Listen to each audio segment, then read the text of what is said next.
ಇನ್ನು ಅತ್ಯಾಚಾರದ ಪ್ರಕರಣದ ಆರೋಪಿಯಾಗಿರುವ ಹಾಸನದ ಸಂಸದರಾಗಿದ್ದಂತಹ ಪ್ರಜ್ವಲ್ ರೇವಣ್ಣ ಪೊಲೀಸ್ ಕಸ್ಟಡಿ ಇವತ್ತು ಅಂತ್ಯ ಆಗ್ತಾ ಇದೆ. ನಿನ್ನೆ ಬರೋಬ್ಬರಿ 7 ಗಂಟೆಗಳ ಕಾಲ ಪುರುಷತ್ವ ಪರೀಕ್ಷೆಯನ್ನು ಬೌರಿಂಗ್ ಆಸ್ಪತ್ರೆಯ ಡಾಕ್ಟರ್ಸ್ ನಡೆಸಿದ್ರು. ಅಲ್ಲದೆ ಆರೋಪಿ ಅತ್ಯಾಚಾರ ನಡೆಸಿದ ಜಾಗದಲ್ಲಿ ಮಹಜರು ಮಾಡಿ ಮುಗಿಸಿದ್ದಾರೆ. ಆದರೆ ತನಿಖೆ ಬಾಕಿ ಇರೋ ಹಿನ್ನೆಲೆ ಎಸ್ಐಟಿ ಅಧಿಕಾರಿಗಳು ಕೋರ್ಟ್ಗೆ ಹಾಜರುಪಡಿಸ್ತಾರೆ. ಹೊಳೆನರಸೀಪುರ ಪ್ರಕರಣದಲ್ಲಿಯೇ ಮತ್ತೆ ಪೊಲೀಸ್ ಕಸ್ಟಡಿಗೆ ಕೊಡುವಂತೆ ಕೋರ್ಟ್ಗೆ ಮನವಿ ಕೂಡ ಮಾಡ್ತಾರೆ. ಸೊ ಇವತ್ತಿಗೆ ಪೊಲೀಸರು ಕೊಟ್ಟಂತಹ ಸುಮಾರು 7 ದಿನಗಳ ಕಸ್ಟಡಿ ಅಂತ್ಯ ಆಗ್ತಾ ಇದೆ.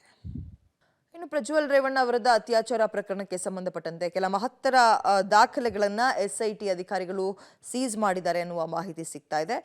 ಬಸವನಗುಡಿಯ ಪ್ರಜ್ವಲ್ ಮನೆಯಲ್ಲಿ ಕೆಲ ಐಟಮ್ಗಳನ್ನು ಸೀಸ್ ಮಾಡಿದಾರಂತೆ.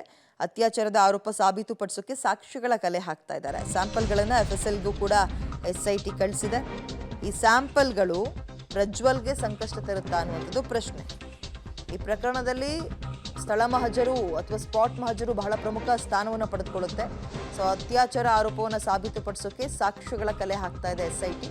ಬಸವನಗುಡಿಯ ಪ್ರಜ್ವಲ್ ಮನೆಯಲ್ಲೂ ಕೂಡ ಕೆಲ ಐಟಮ್ಗಳನ್ನು ಸೀಸ್ ಮಾಡಿದ್ದಾರೆ. ಓಕೆ, ಬೆಂಗಳೂರಿನಲ್ಲಿ, ಹಾಸನದಲ್ಲಿ ಮಾತ್ರ ಅಲ್ಲ, ಬೆಂಗಳೂರಿನಲ್ಲೂ ಕೂಡ ಅಧಿಕಾರಿಗಳು ತಮ್ಮ ತನಿಖೆಯನ್ನು ಚುರುಕುಗೊಳಿಸಿದ್ದಾರೆ. ಸೊ ಇದೀಗ FSL ರಿಪೋರ್ಟ್ ಬಂದ ಬಳಿಕ ಮುಂದಿನ ಕ್ರಮವನ್ನು ಜರುಗಿಸ್ತಾರೆ. ಈ ಸ್ಯಾಂಪಲ್ಗಳು ಇವರಿಗೆ ಕಷ್ಟವನ್ನು ತಂದೊಡ್ಡುತ್ತಾ, ಸಂಕಷ್ಟಕ್ಕೆ ದೂಡುತ್ತಾ ಅನ್ನುವಂಥದ್ದು ಪ್ರಶ್ನೆ.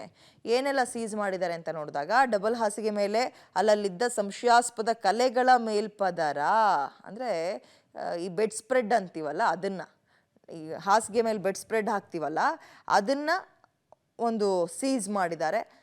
ಓಕೆ, ಸಿಂಗಲ್ ಕಾಟ್ ಹಾಸಿಗೆ ಮೇಲೆ ಅಲ್ಲಲ್ಲಿ ಇದ್ದಂತಹ ಸಂಶಯಾಸ್ಪದ ವಸ್ತುವಿನ ಮೇಲ್ಪದರ, ಅದು ಎಲ್ಲ ಕಡೆ ಈ ಬೆಡ್ ಸ್ಪ್ರೆಡ್ಡು, ಟೇಬಲ್ ಸ್ಪ್ರೆಡ್ ಇಂಥವುಗಳನ್ನು ವಶಕ್ಕೆ ಪಡೆದುಕೊಂಡಿದ್ದಾರೆ. ಗ್ರೇ ಕಲರ್ ಮೇಲೆ ಸಿಲ್ವರ್ ಕಲರ್ ಡಿಸೈನ್ನ ವಾಲ್ಪೇಪರ್ನ ತುಂಡೊಂದನ್ನು ಕೂಡ ಸೀಸ್ ಮಾಡಿದಾರಂತೆ. ಈಗ ಸದ್ಯಕ್ಕೆ ಸಿಗ್ತಾ ಇರೋ ಮಾಹಿತಿ ನಮಗಿಷ್ಟು. ಬಟ್ ಇವೆಲ್ಲವನ್ನು ಇವ್ರೇನು ಮಾಡ್ತಾರೆ, ಒಂದು ಲ್ಯಾಬಿಗೆ ಕಳಿಸ್ತಾರೆ. ಅದರಲ್ಲೊಂದು ಚಿಕ್ಕ ಕೂದಲು ಸಿಕ್ಕಿದ್ರೂ ಬಿಡಲ್ಲ, ಟೆಸ್ಟಿಗೆ ಒಳಪಡಿಸ್ತಾರೆ.